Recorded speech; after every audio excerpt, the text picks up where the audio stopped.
Buenos días a todos. Les damos la bienvenida a este tercer congreso virtual de ciencias veterinarias que ofrece la Benemérita Universidad Autónoma de Aguascalientes. Agradecemos que nos permite el espacio para ampliar el conocimiento en las ciencias veterinarias al rector, el doctor Javier Avelar, al decano del Centro de Ciencias Agropecuarias, el doctor Raúl Ortiz, y al jefe de departamento y organizador de este congreso, el doctor Luis Fernando Cisneros. El día de hoy nos enriquecerá la doctora Ivonne Caballero Cruz, quien daré una breve plática de su trayectoria académica. Bueno, ella es médico veterinario, zootecnista por la Facultad de Medicina Veterinaria y Zootecnia de la UNAM. Es maestra en Ciencias en Farmacología por la Facultad de Medicina de la UNAM. Tiene un doctorado en Bioquímica por la Facultad de Medicina de la UNAM. Es docente en la Cátedra de Bioquímica en la Facultad de Medicina Veterinaria y Zootécnica de la UNAM en el periodo del 2000-2009. Docente en la Cátedra de Biología Celular, Facultad de Medicina Veterinaria y Zootécnica de la UNAM en el periodo 2000-2009. Es médico responsable autorizado de plantas industriales Nestlé Purina México en el periodo 2017-2023 y actualmente responsable de capacitación y contenidos técnicos para canal especializados Nestlé Purina. Agradecemos al grupo de Nestlé Purina que nos están aportando grandes conocimientos durante esta semana. Ellos van a estar participando en este auditorio. Les recordamos, antes de darle la palabra a la doctora, les recordamos que pueden ingresar al chat. El chat se encuentra en la parte superior derecha de su pantalla, donde únicamente les pide un nombre para conocer quién hace la pregunta sin ningún otro interés. Entonces les habilitamos el chat para que puedan estar participando con sus preguntas. Al finalizar la plática ofrecida por la doctora Ivonne, estaremos realizando las preguntas directamente. Entonces, cedemos la palabra a la doctora Ivonne Caballero Cruz, que nos platicará sobre el impacto de la nutrición en la disfunción cognitiva y la epilepsia canina. Buen día, doctora, y nos enriquece con su plática. ¿Qué tal? Muchas gracias por la presentación, gracias por la invitación. Efectivamente, el día de hoy vamos a hablar sobre qué relación existe entre la nutrición y el síndrome de disfunción cognitiva y la epilepsia canina. Cabe señalar que son resultado, una gran parte de esta información que vamos a presentar, son resultados de investigación formal que se encuentran en artículos auditados, y que también han aportado información de conocimiento técnico y científico a nivel internacional. Entonces, voy a ocultar mi cámara para que podamos tener como enfoque en el tema del día de hoy. Y pues muchas gracias a los que están conectados y gracias a la universidad por invitarnos a compartir esta información.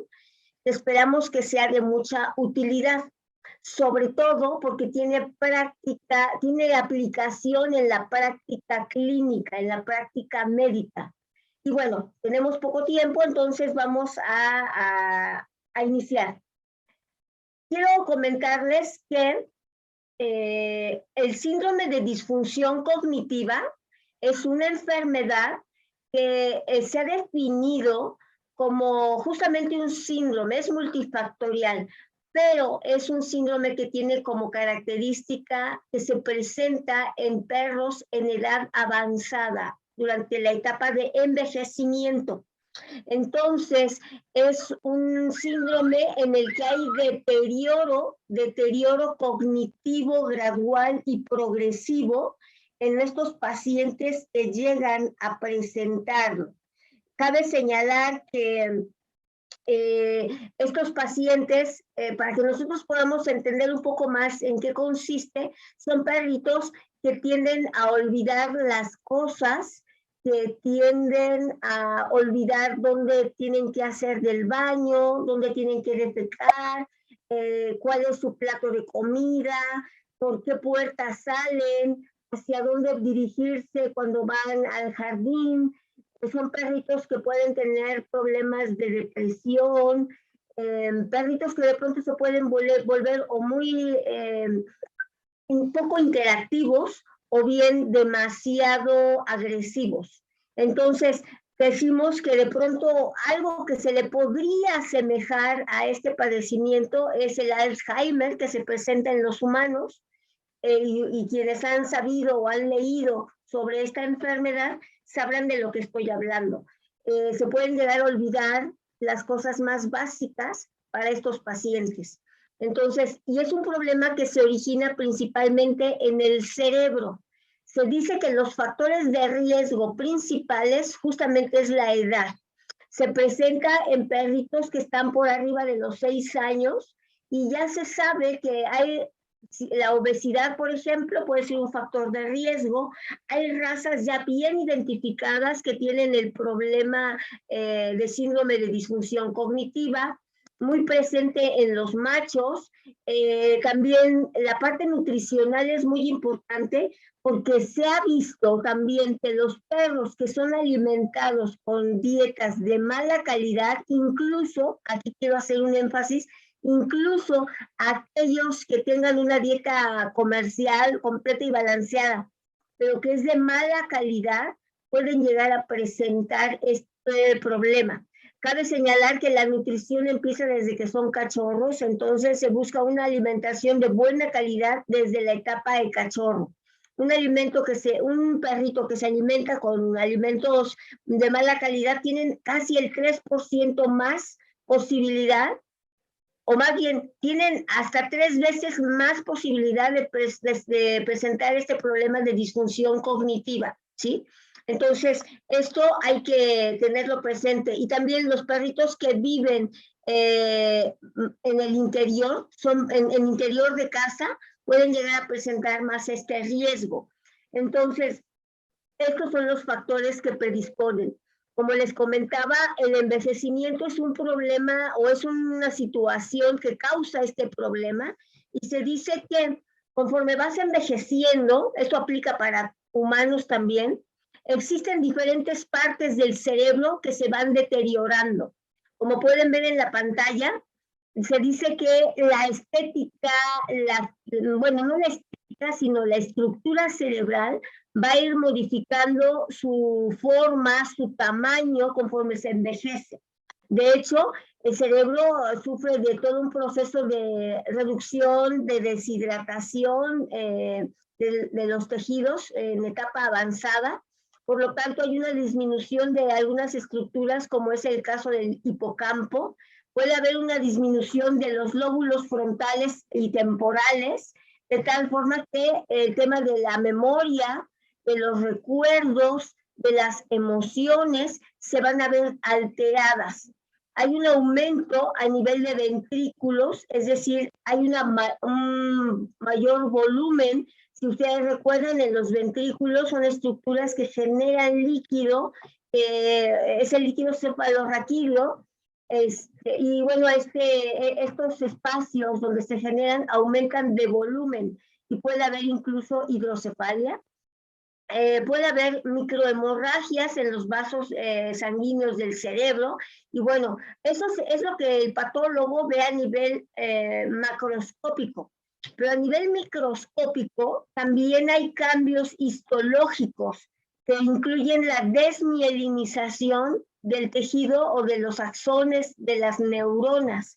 Entonces, también las meninges, que suelen ser estructuras muy elásticas, bastante impermeables, protectoras, empiezan a tener calcificación y bueno, todo esto origina que haya una reducción en el número de neuronas que pueden estar presentes, ¿no? Entonces, estos son cambios que se llevan a cabo en los perritos en edad avanzada. Como parte del envejecimiento, también hay algo que se genera, que es el estrés oxidativo. Ustedes saben el metabolismo genera radicales libres, estos radicales libres continuamente están dañando los tejidos alrededor de las células, justamente porque se comportan como agentes tóxicos, nocivos para cualquier célula. Entonces, en los perros de edad avanzada, donde ya no hay un buen aporte o una buena generación de antioxidantes, justamente existe este daño celular. Por otro lado, algo aquí que hay que poner focos rojos es que el metabolismo que genera energía para las neuronas ya no es tan eficiente, ya no se está generando. Por lo tanto, toda esta parte de la plasticidad neuronal y actividad neuronal se va reduciendo, porque el metabolismo, y aquí cabe señalar la parte de aporte de glucosa en el cerebro, ya no es la misma que cuando se es niño o cuando se es joven. En el caso de los perritos de edad avanzada y también en los humanos, pero en los perritos está bien identificado, la presencia de glucosa ya no es tan eficiente para aportar energía en el cerebro y gran parte de estas neuronas van a ir muriendo porque no tienen energía, porque no les llegan nutrientes de manera eficiente y por lo tanto esto también ocasiona el deterioro en la función neurológica. Les quiero comentar que los signos que están presentes en este problema de disfunción cognitiva justamente son los siguientes. El perrito que tiene esta alteración a nivel neurológico va a presentar desorientación, va a presentar alteraciones con la relación social que tiene con sus propietarios, con el medio ambiente. Van a presentar alteraciones en el ciclo de sueño-vigilia. A veces algunos perros van a dormir más o van a dormir menos, van a dormir en el día y en la noche no, o viceversa. Algo atípico. También va a suceder que tienen problemas de conducta basados en, por ejemplo, el tema de la higiene. Los perritos que saben dónde tenían que orinar, dónde tenían que defecar, tal vez tenían que esperar a salir para poder hacerlo. Ahora son perritos que en cualquier parte de la casa pueden orinar y defecar. Y esto es algo que no es porque el perro sea malo o porque sea un perrito que se esté volviendo violento o desobediente, sino es un problema de aprendizaje, problemas neurológicos. Aquí cabe señalar que la actividad, los perritos se pueden volver o hiperactivos o muy pasivos. Pueden mostrarse ansiosos, nerviosos, con vocalizaciones adicionales. Entonces, aquí nosotros en esta imagen estamos viendo 6 grupos de comportamientos diferentes que pueden presentarse en los pacientes con disfunción cognitiva. Y justo existe una herramienta que nos puede ayudar a identificar cuando los pacientes tienen esta disfunción cognitiva basada en el DISA. El DISA, como lo acabamos de ver, es precisamente un cuestionario, una herramienta que nos va a permitir ir descubriendo si el paciente tiene disfunción cognitiva. Aquí quisiera recalcar también que los perros con disfunción cognitiva son aquellos que posiblemente duerman más, son perritos que a lo mejor cuando solían salir por la puerta de la cocina, ahora lo hacen por la puerta de enfrente.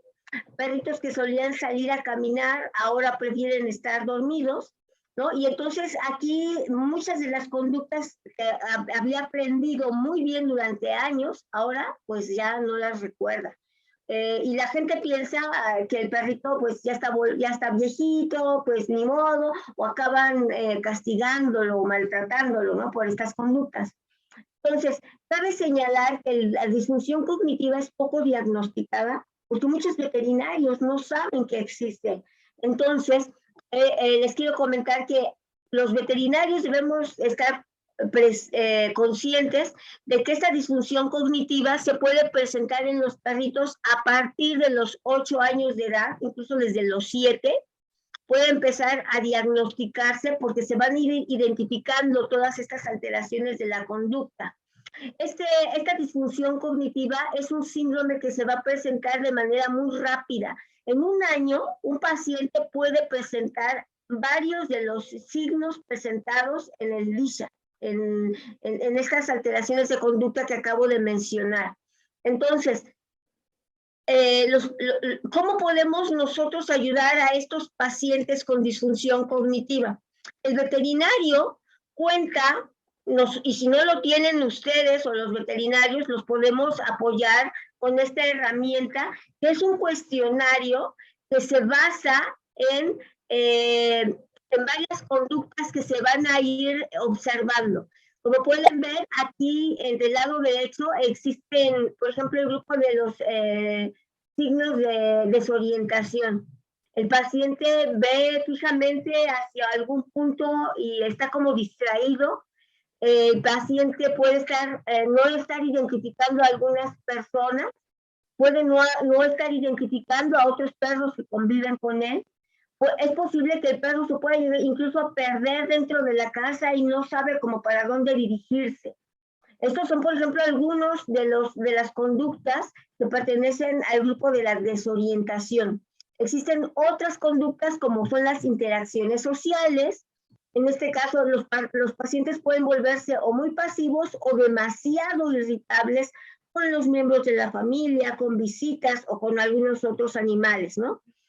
Puede ser que son perritos que se muestran desinteresados por el contacto con su propietario o con quien antes convivían, pues ya existe ese desinterés. Entonces, existen también alteraciones en los ciclos de sueño-vigilia, posiblemente el perro ladre durante la noche cuando antes solía dormir. Y así sucesivamente existen toda una serie de conductas que se ubican en estos 6 grupos de alteraciones de comportamiento en la mascota. Cabe señalar que a cada una de estas preguntas se les da un valor, un cierto puntaje del 1 al 3, de tal forma que al final nosotros, 1, decimos que es un signo leve, 2 es moderado y 3 es severo. Entonces, le vamos a ir preguntando al propietario, por ejemplo, ¿tu perrito orina o defeca en casa? Y en casa disminuyendo, ¿no? ¿Cómo decir?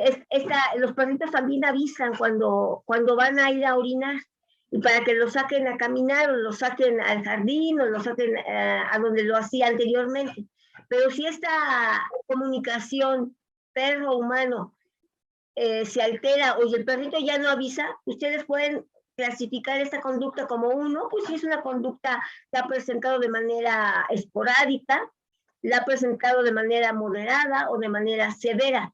Si es severa se le pone un 3, si es moderada un 2 y si es ligera, pues un 1.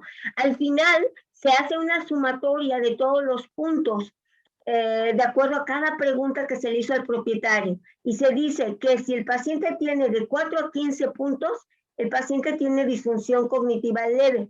Si tiene de 16 a 33 puntos, el paciente tiene disfunción cognitiva moderada. Y si tiene más de 33 puntos, tiene disfunción cognitiva grave. Entonces, este cuestionario es una herramienta muy práctica para poder diagnosticar al paciente con disfunción cognitiva, ¿ok? Entonces, hasta aquí hemos visto que estos pacientes pueden presentar alteraciones de tipo conductual, pero que todo radica en un tema neurológico, en un deterioro o lesión neurológicas. ¿Cómo lo vamos a tratar? Farmacológicamente existen medicamentos que ayudan a mejorar o a limitar esta condición. Sin embargo, nutricionalmente existe también algunos ingredientes que pueden aportar esta energía que el cerebro ya no recibe, porque el cerebro ya no asimila igualmente la glucosa que lo alimenta y que le da energía. Entonces, hemos demostrado, o se ha visto, que los perritos que llegan a tener más de 6 años o a partir de los 6 años, el metabolismo para poder asimilar y para poder utilizar glucosa como fuente de energía ya no es tan eficiente o es muy bajo. Entonces, lo que vamos a ver es que estos pacientes con disfunción cognitiva justo entraron en este proceso de una mal uso de la glucosa, de tal forma que el cerebro empieza a tener problemas de energía. ¿Con qué va a funcionar si no tiene energía? ¿Con qué se va a regenerar si no tiene energía? ¿Con qué va a transmitir señales si no tiene energía? Entonces el cerebro se va a ir deteriorando. Vamos a ver aquí que dentro de las terapias nutricionales, por lo menos me voy a enfocar principalmente a una que es la que nosotros estamos aplicando en estos pacientes con disfunción cognitiva a caninos, que es la administración de algunas moléculas que se llaman ácidos grasos de cadena media, y los ácidos grasos de cadena media son grasas que van a aportar cuerpos cetónicos, y los cuerpos cetónicos van a poder ser degradados para generar energía en el cerebro. Aquí es algo bien importante, si no hay glucosa que llegue al cerebro, entonces vamos a administrar ácidos grasos de cadena media, que también aportan energía, pero justamente como son de cadena media, son grasas que van entre 8 y 12 carbonos, de tal forma que el cerebro, que cualquier tejido las pueda dejar pasar, porque son moléculas pequeñas. Entonces, estos ácidos grasos de cadena media se adicionan en la dieta, y como son pequeñitos, atraviesan o llegan rápidamente al intestino. En el intestino van a atravesar rápidamente la pared intestinal, se van a ir por sangre, por vena porta, llegan al hígado, y en el hígado lo descompone y los convierte en cuerpos cetónicos. ¿Cuáles son estos cuerpos cetónicos? El acetato, el beta-hidroxibutirato y la acetona.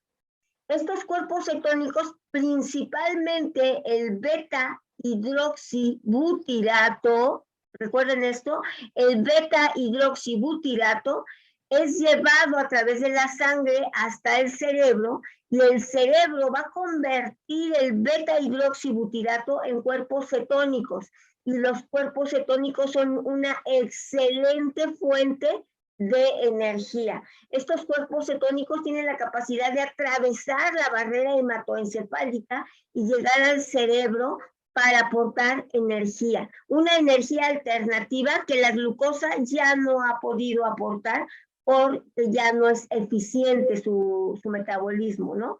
Entonces, aquí en resumen, lo que quiero comentarles es que existe otra fuente energética que no solamente es la glucosa. En este caso son los cuerpos cetónicos que van a generarse a partir de los ácidos grasos de cadena media y van a dar energía al cerebro. Quiero comentarles que en humanos existe algo que se llaman dietas cetogénicas. Las dietas cetogénicas se utilizan para muchas cosas, incluso para bajar de peso. Y cabe señalar que estas dietas cetogénicas son muy útiles para aquellas personas que quieren quemar grasa, ¿no? Pero son grasas complejas de cadena larga. Entonces, estas grasas que utilizan los humanos no son las mismas que utilizan los perritos. Aquí nosotros estamos adicionando grasa en las dietas de los perros, pero son de cadena media. Las grasas de cadena media van de 8 a 12 carbonos, y los que usan los humanos para sus dietas van pueden ser de 18, 20, 22 carbonos o más. Entonces, en el caso, esto es para que ustedes sepan que es una grasa especial la que se está utilizando en los perros, no es la misma que se llega a utilizar con los humanos, ¿ok? Vamos a ver aquí que estos ácidos grasos de cadena media de 6 a 12 carbonos se adicionan en la dieta. ¿De dónde las obtenemos? El ingrediente que aporta estos ácidos grasos de cadena media es el aceite de coco. Del aceite de coco o de palma se obtiene la grasa y pasa por un proceso de hidrólisis para fragmentar las grasas de cadena larga. y las convertimos en ácidos grasos de cadena media, y así es como las adicionamos en la dieta, ¿ok? Entonces, esto es algo muy importante. Es algo que el perro sí puede consumir y que va a ayudar mucho a los pacientes con este problema de disfunción cognitiva, ¿ok? Entonces, hasta aquí estamos viendo cómo una molécula en la dieta va a ayudar a que estos pacientes con disfunción cognitiva empiecen a detener este proceso degenerativo. Van a empezar a limitar el proceso degenerativo. Por lo tanto, el perro ya va a empezar a sentirse un poco más revitalizado, con mayor ánimo, va a empezar a volver a tener esa rutina aprendida que prácticamente se le olvidó mientras no recibía este tipo de nutriente. Entonces, se les invita a que ustedes conozcan y utilicen estas dietas en estos pacientes con disfunción cognitiva. Por otro lado, tenemos a los perritos con epilepsia. Voy a hablar de esta segunda patología, de esta segunda enfermedad, que es algo que se podemos llegar a encontrar en la consulta. ¿Qué es la epilepsia en perros? Por si ustedes no sabían, los pacientes caninos no solamente les dan, como muchos lo identifican, como ataques o convulsiones. Muchos de estos perritos tienen epilepsia y esos ataques o convulsiones se deben a la epilepsia, que es una enfermedad de tipo neurológica. Muchos seguramente la identifican, pero en humanos, ¿no? Humanos que convulsionan y que tienen crisis. Y todo eso se debe a que hay una lesión o a que existe una alteración a nivel cerebral. ¿Qué es la epilepsia? Epilepsia son convulsiones, son ataques, como le decían anteriormente. Son ataques o convulsiones que le dan a los perros en un lapso que puede ser en 24 horas o más. Cabe señalar que la epilepsia, fíjense cómo la definen algunas personas, dice, haz de cuenta que son tormentas eléctricas que se presentan en una parte del cerebro. Esta tormenta eléctrica puede generarse en un hemisferio del cerebro y por lo tanto se considera una crisis parcial cuando es en una sola parte del cerebro. Pero si se genera en ambas partes del cerebro, entonces se dice que es una crisis generalizada.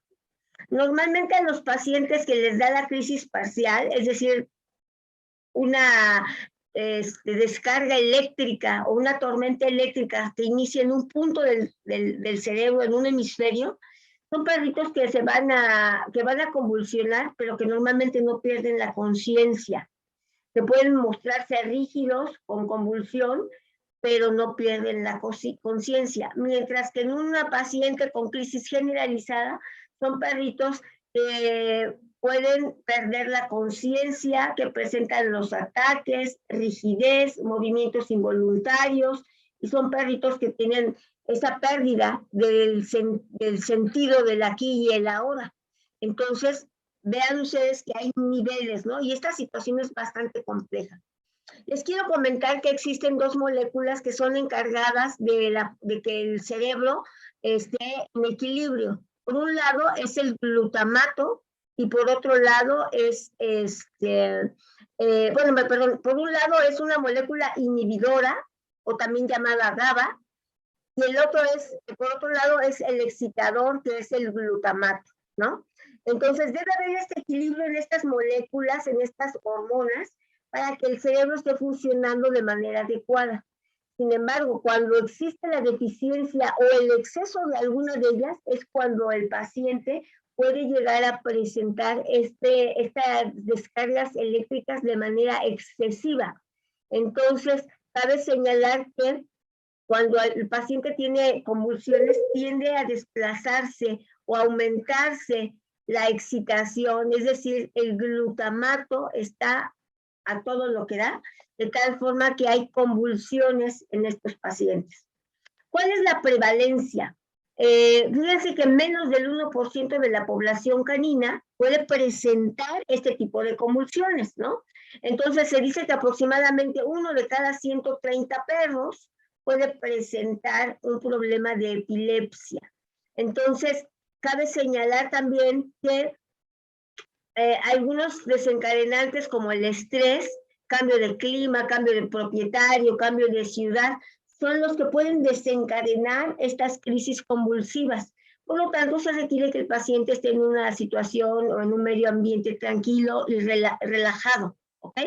Entonces, aquí los pacientes que se ven afectados llegan a presentar llegan a presentar convulsiones que duran minutos, 2, 3 minutos, y que pueden ser temporales, pueden ser pasajeros. Sin embargo, mucha gente no conoce este tipo de enfermedades y tienen temor, tienen miedo porque piensan que el perro ya se volvió loco, ¿no? Y entonces los empiezan a desechar, a aislar o abandonar. La epilepsia es una enfermedad que no se conoce exactamente a qué se debe. Se piensa que está relacionado con un tema genético, y aquí les muestro en la pantalla las razas más predisponentes a obtener epilepsia, ¿sí? Como les comentaba, pues no se sabe a ciencia cierta qué es lo que lo ocasiona. Sin embargo, cuando no se sabe exactamente qué es lo que lo ocasiona, se dice que estamos ante una epilepsia idiopática, que no se sabe. Pero cuando tenemos a perritos que convulsionan porque tienen un tumor en el cerebro, porque se intoxicaron con algún fármaco, porque tienen algún tipo de cáncer, porque tienen algún problema inflamatorio en el cerebro, por algún golpe, a ese tipo de convulsiones o de epilepsia se le llama epilepsia estructural.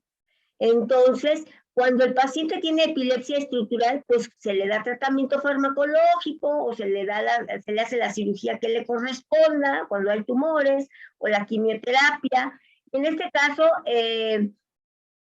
cuando se sabe la causa, pues no se llama idiopático, ya es epilepsia estructural, y cuando se da el tratamiento adecuado, pues esto tiende a ser controlado de manera eficiente. El problema es cuando es idiopática, que no se sabe qué es lo que lo ocasiona, y pues el paciente tiene que ver opciones de fármacos para ser tratado, ¿ok? Vamos a ver a continuación que los tipos de crisis que se llegan a presentar, como es el caso de la epilepsia generalizada, dijimos que hay descargas eléctricas en ambos hemisferios, o bien están las crisis epilépticas focales, donde solamente un hemisferio es el que está generando estas descargas eléctricas. Cabe señalar aquí que en las epilepsias generalizadas puede haber algo que se llama crisis epilépticas en salvas, es decir, genera una crisis, el paciente se recupera. Después de unos minutos u horas incluso, vuelve a presentar crisis y el paciente se recupera. Esto es como una secuencia de crisis epilépticas, ¿no? Pero sí hay un espacio entre crisis y crisis.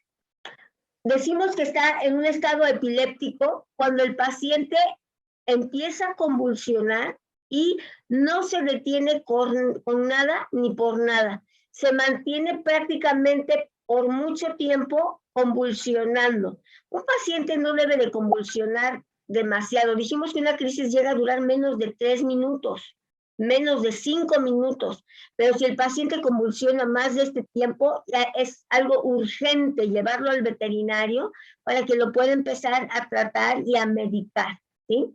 Hay otro tipo de crisis que se llaman crisis de ausencia.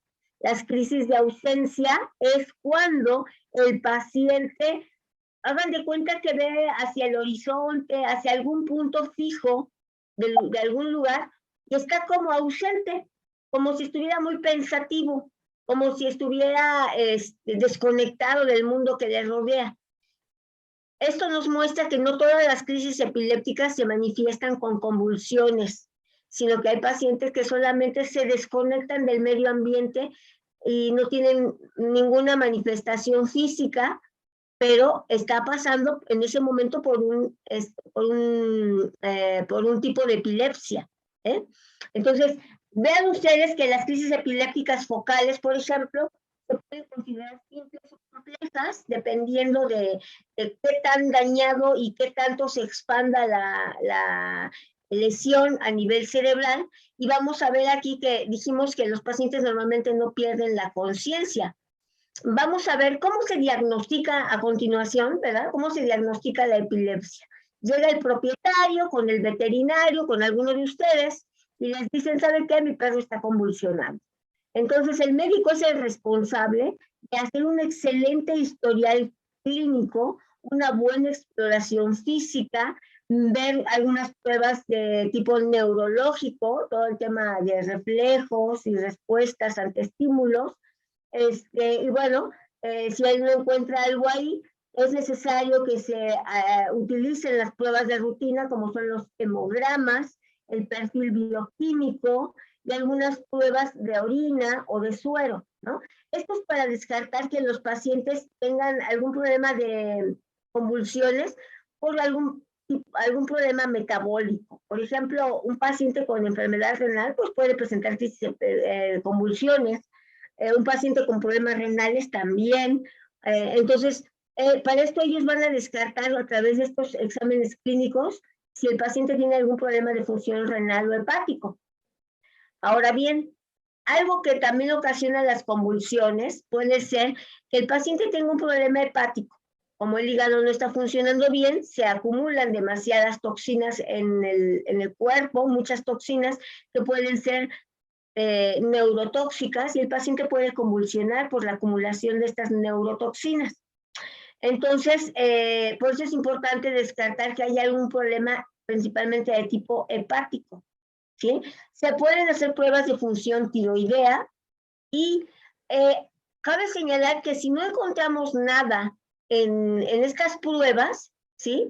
Lo ideal es irnos a lo siguiente es irnos a la tomografía o a la resonancia magnética. Y si no encontramos algo ahí, está el electroencefalograma.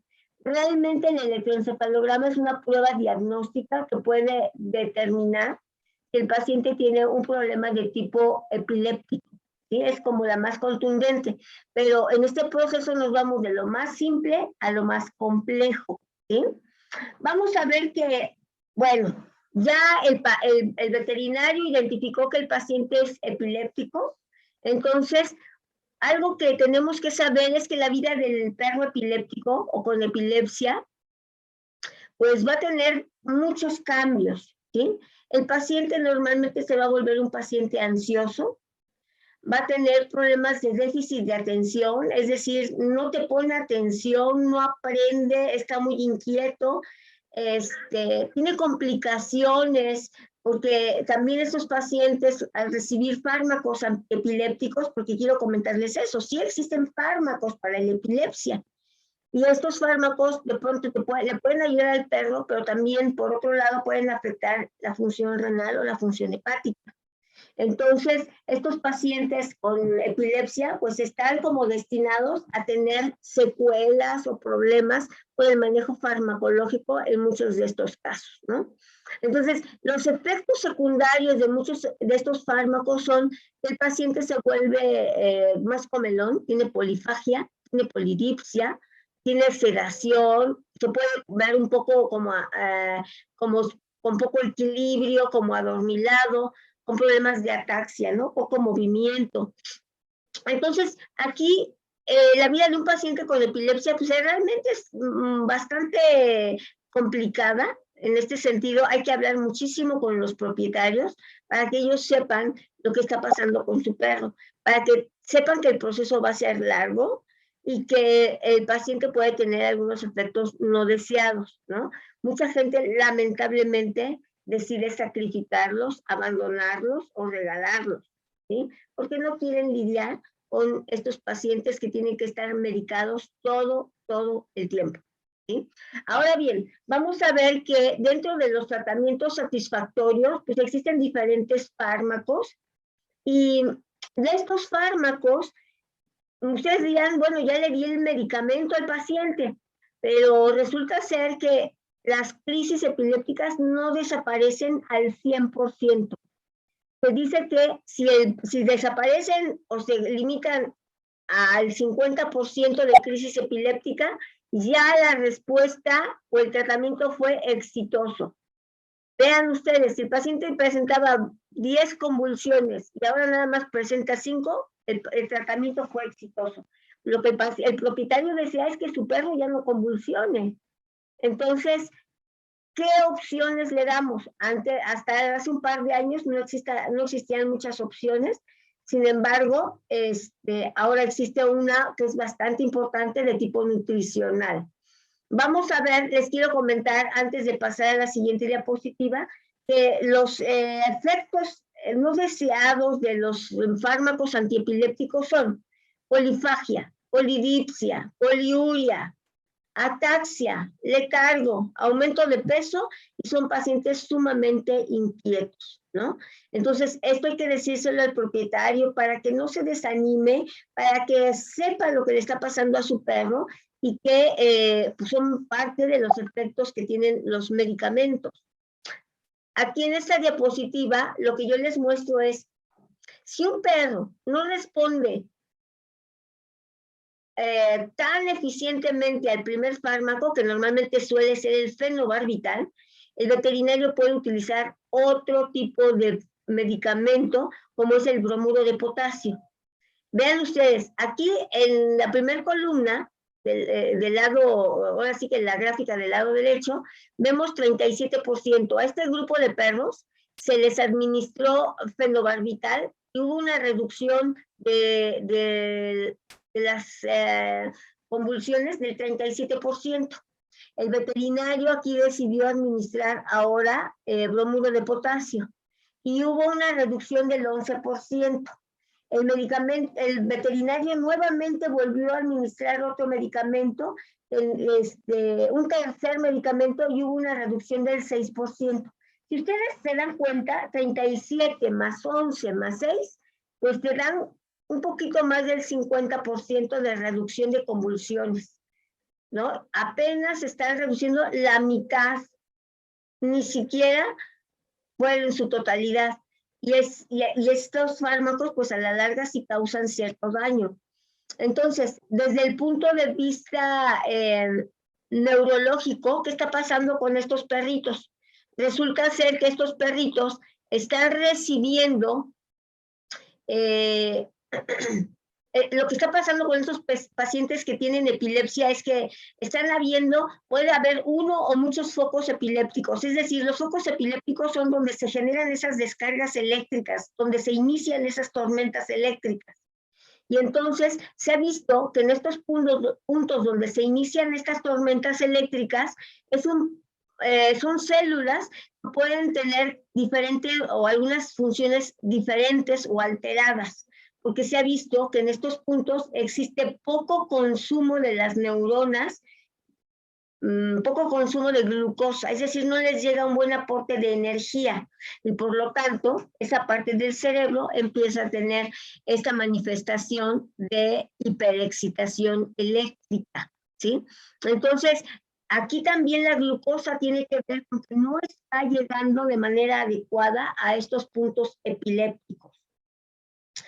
Quiero comentarles que se hizo un experimento en humanos, en niños epilépticos, y se observó que en los niños epilépticos que recibieron una dieta a base de grasas, de triglicéridos o de grasas en su dieta, muchos de estos pacientes mejoraron su condición y redujeron sus crisis epilépticas en más de un 50%.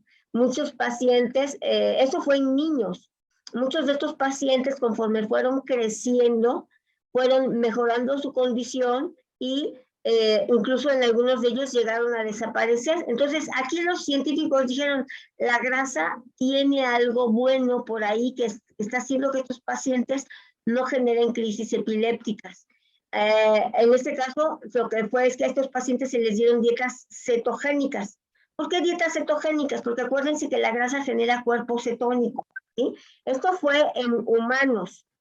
Ahora bien, Purina, en este caso, lo que hizo fue empezar a estudiar la epilepsia en perros y empezó a utilizar las grasas, los triglicéridos de cadena media que derivan del aceite de coco o de palma, y que estas grasas aportaron energía y que fueron, como les había comentado, son grasas que se absorben fácilmente por el intestino, llegan al hígado, en el hígado se convierten en cuerpos cetónicos y se liberan al torrente sanguíneo, atraviesan barrera hematoencefálica, llegan al cerebro, y ahí aportan energía, ¿sí? El beta hidroxibutirato dijimos que es el principal generador de energía o utilizado para aportar energía. Entonces, nosotros lo que hicimos en el caso de Purina fue administrar a muchos de estos pacientes ácidos grasos de cadena media. Ahora bien, aquí lo que yo les estoy exponiendo es, si recuerdan, los ácidos grasos de cadena media tienen de 6 a 12 carbonos. Esos carbonos, dentro de esos 6 a 12 carbonos hay moléculas de 10 carbonos. Ese ácido graso de 10 carbonos se llama ácido decanoico. Ácido decanoico, ¿sí? Y lo que observamos aquí es una sinapsis entre dos axones. Resulta ser que el ácido decanoico tiene la capacidad de interactuar con un receptor llamado receptor AMPA. Este receptor AMPA es justo donde llegan receptores, como es el caso del glutamato y otras moléculas que generan una hiperexcitación. Pero el ácido decanoico tiene un efecto de competir por este lugar, de tal forma que llega el ácido decanoico a este receptor AMPA y ya no permite que se desencadene toda esa reacción de hiperexcitación, evitando la generación de corrientes o de tormenta eléctrica, ¿sí? Entonces, aquí veamos el receptor AMPA recibe el ácido decanoico que pertenece a las grasas de cadena media y evita que otras moléculas excitadoras, dentro de ellas el glutamato, interactúen con este receptor y por lo tanto se bloquea la respuesta de hiperexcitación, ¿sí? Vamos a ver que muchos fármacos pueden ser útiles y pueden actuar de maneras similares. Sin embargo, aquí es una grasa de la dieta la que está ejerciendo este efecto. Cabe señalar también que al estar ocupados los receptores AMPA con el ácido decanoico, no hay posibilidad de que lleguen las moléculas excitadoras y se transmita la señal de neurona a neurona, ¿sí? Entonces, esta situación de propagación se bloquea. Vamos a ver aquí que les quiero comentar cuáles son los resultados de haber utilizado ácidos grasos de cadena media. Resulta ser que observamos que los pacientes tuvieron una reducción de más del 71% de las crisis epilépticas. Muchos de estos pacientes, el 48%, redujo en más del 50% de las crisis. El 14% de los perros dejaron de tener crisis epilépticas. Como pueden ver, existe una mejor respuesta a la administración de los ácidos grasos de cadena media para controlar las crisis de epilepsia en los pacientes con epilepsia idiopática, ¿sí? Es incluso superior a la que te da un fármaco. Y bueno, ya para cerrar o para concluir, les presento a la dieta de prescripción que los veterinarios esperamos que la conozcan, que la puedan recomendar. Se llama NeuroCare. Y NeuroCare es una dieta que tiene precisamente ácidos grasos de cadena media y otros nutrientes para controlar la epilepsia idiopática en perros. ¿Qué tiene esta dieta NeuroCare? Tiene aceite de triglicéridos de cadena media, tiene arginina, que es un aminoácido que mejora la circulación sanguínea en todos los tejidos, incluyendo el cerebro. Tiene ácidos grasos omega 3 para reducir la respuesta inflamatoria. Tiene vitaminas del complejo B para activar el metabolismo celular. Y tiene antioxidantes para reducir el estrés oxidativo del cerebro. Por lo tanto, NeuroCare está indicado en pacientes caninos con problemas de epilepsia idiopática y con síndrome de disfunción cognitiva. porque a través de sus triglicéridos de cadena media van a generar cuerpos cetónicos para aportar energía en el cerebro. Y el ácido decanoico, que está dentro de estas grasas de cadena media, van a bloquear los receptores AMPA para que no haya problemas o para que se reduzca la hiperexcitación neuronal, ¿sí? No van a permitir que el glutamato u otra molécula se ancle y genere hiperexcitación.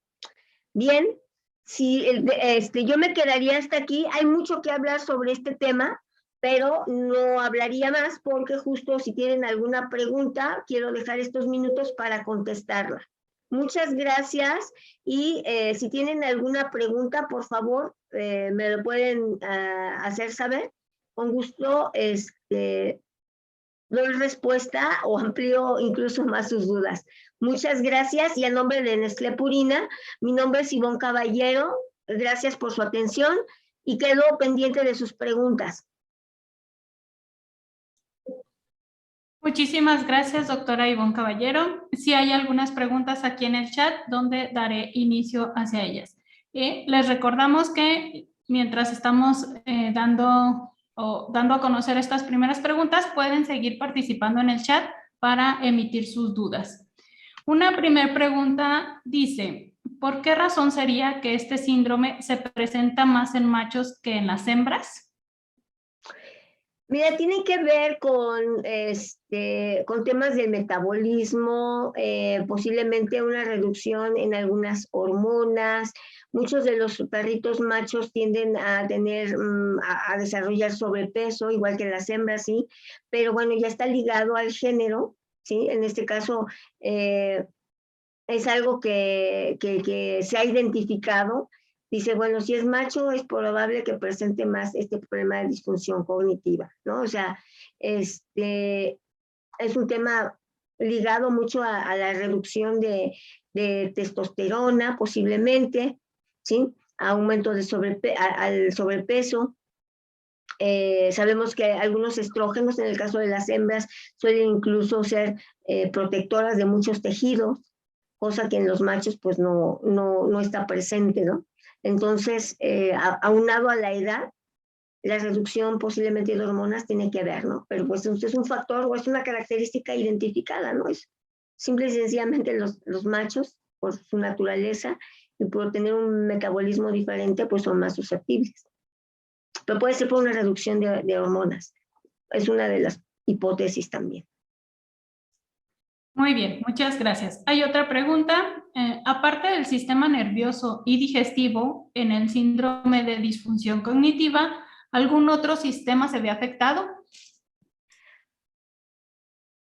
Sí, prácticamente durante el envejecimiento todos los órganos tienen cambios morfológicos bien identificados que son propios de la edad, ¿no? Atrofia muscular, anosmia, pérdida del sentido del olfato, reducción en la percepción de sabores, puede tener problemas auditivos, su metabolismo proteico ya no es el mismo tampoco, por eso es que hay, la calidad del pelo se reduce, hay caída excesiva de pelaje, la reducción justo de testosterona, que pues ya no permite ese desempeño propio de los machos, ¿no? Entonces, prácticamente todo el organismo tiene cambios, pero cabe señalar que el cerebro no se había estudiado tanto. A veces vemos a los perritos y decimos, pues es que está cambiando de conducta porque ya está viejito, ya está senil. Decimos, es un perro senil y pensamos que es algo natural, algo normal, pero no, o sea, hay cosas que puede ser que se pueda mejorar o hacer que se haga más lento este proceso de deterioro para que el paciente tenga mejor calidad de vida y pueda tener una función adecuada, ¿no? Aunque tenga una edad avanzada. Pero prácticamente con el envejecimiento, todos los órganos y sistemas tienen cambios. Pero en particular había sido o ha sido poco diagnosticado, la disfunción cognitiva, poco diagnosticado porque se tomaba incluso como algo pues normal, natural. Y sí es natural, pero si nutricionalmente lo podemos manejar o limitar y mejorar la calidad de vida, pues es la propuesta, ¿no? De que hay opciones, ¿no? De que hay herramientas para limitar este deterioro y que el perro tenga una mejor calidad de vida, ¿no? Ok, muchas gracias. Hay otra pregunta. ¿Usted recomienda utilizar los ácidos grasos de cadena media antes de utilizar algún fármaco o como complemento del fármaco? Fíjense que sí. Les comento, cuando el paciente ya está diagnosticado con disfunción cognitiva y esta es muy severa, el médico tiene que evaluar si utiliza fármacos, ¿no? Si puede utilizar el fenobarbital o los otros fármacos que están dentro de la lista.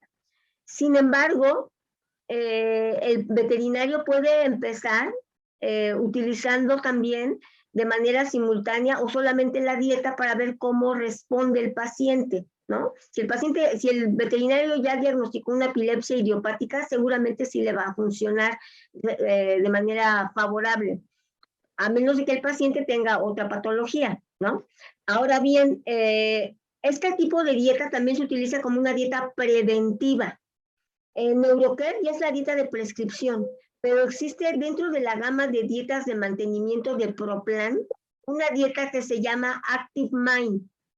Active Mind es una dieta para perros que se empieza a dar como dieta de mantenimiento a partir de los 7 años de vida para prevenir justamente la disfunción cognitiva. Y esta dieta de Active Mind tiene cantidades un poco menores que la de Neurocare, pero porque es una dieta preventiva de mantenimiento. Y se le puede dar a cualquier perro de cualquier talla a partir de los 7 años, la Active Mind. Pero ya cuando el paciente tiene bien identificado, diagnosticado el problema de disfunción cognitiva, se puede empezar a dar Neurocare como una herramienta nutricional alternativa. Cada paciente se comporta de manera diferente, entonces el veterinario determinará si con la dieta es suficiente o bien va a utilizar fármacos que ayuden también a mejorar la condición del paciente. Ok, muy bien. Una última pregunta. ¿Qué tan accesibles son los costos de los tratamientos contra los ataques de epilepsia? Pues miren, no es, de inicio, pues sí tienen un costo, porque ya tan solo el tratamiento o el diagnóstico con el veterinario va a implicar el costo de la consulta, más aparte los laboratorios que le lleguen a hacer, y si el médico pide que se le haga una tomografía o un electroencefalograma, pues tan solo en el diagnóstico, pues el costo sí es algo importante. Lo otro es, si el paciente es identificado con epilepsia idiopática, la dieta como tal ya es de mantenimiento. Neurocare va a ser ya de manera permanente, de manera crónica, por el resto de la vida de este paciente. Ahora bien, si el veterinario determina que va a utilizar también fármacos, pues es un costo adicional para el propietario. Entonces, y aparte, hay que explicarle al propietario que el perro tiene que tener su dosificación de fármacos cada determinado día, cada día a determinados horarios, y entonces el propietario debe de estar bien comunicado, bien informado de todo lo que implica el manejo de un paciente con epilepsia idiopática. Entonces, pues ahí entre consultas, medicamento y alimento, sí va a haber un costo, ¿no? Y aparte, porque también la epilepsia, si es con fármacos, normalmente, como dijimos, se reduce el 50% de las crisis si es tratado solamente con fármacos. Entonces, y aparte el tratamiento es indefinido. Entonces, con Neurocare, lo que nosotros hemos visto es que puede reducirse en más del 70%, en algunos casos incluso hasta desaparecer, en un 14%, y la dieta va a ser de manera continua. Si se le dejan de dar este tipo de dietas al perro, el perro puede volver a su estado anterior. O sea, no son de uso temporal. Entonces sí va a haber ahí un costo importante en el gasto periódico del propietario. Ok, son todas las preguntas que tenemos disponibles en el chat. Muy bien. Agradecemos enormemente la doctora Ivonne Caballero por esta plática tan enriquecedora del día de hoy. Y finalmente los invitamos a que nos acompañen el día de mañana a partir de las 8 de la mañana en el Auditorio A. Comenzamos con el segundo día de este Congreso Virtual de Ciencias Veterinarias. Muchísimas gracias a todos los que estuvieron con nosotros, al público en general y las personas que estuvieron interactuando mediante el chat. Muchísimas gracias y los esperamos el día de mañana. Gracias, hasta luego. Gracias.